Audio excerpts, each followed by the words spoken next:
Hey everyone, welcome back to the channel. Today, we're following up on Sheree Spencer, the woman at the center of a disturbing domestic abuse case. After years of hidden abuse, people want to know, where is she now? Let's break it all down. Sheree Spencer worked in a senior role for the Prison and Probation Service.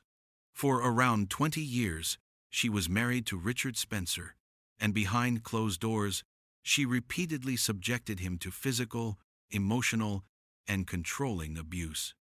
Richard eventually captured evidence using hidden cameras and audio, which showed Sheree's actions over time. Things like assault, threats, coercive behavior, and manipulation. In March 2023, Sheree admitted to coercive and controlling behavior, plus 3 counts of assault occasioning actual bodily harm for incidents between 2016 and 2021. She was sentenced at Hull Crown Court to 4 years in prison. The judge described her behavior as extremely severe and controlling. Where is Sheree Spencer now? As of the most recent reports, Sheree Spencer is serving her sentence. She is in a prison near York.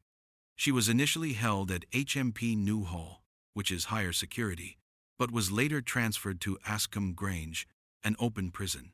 The transfer likely reflects that she is in the latter stages of her sentence. Sheree Spencer's case opened up a lot of conversations about abuse, especially male abuse victims, which is a topic that often lacks awareness.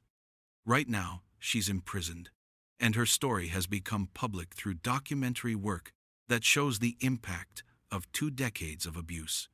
Where it goes next, release, rehabilitation, or continuing legal consequences, remains to be seen.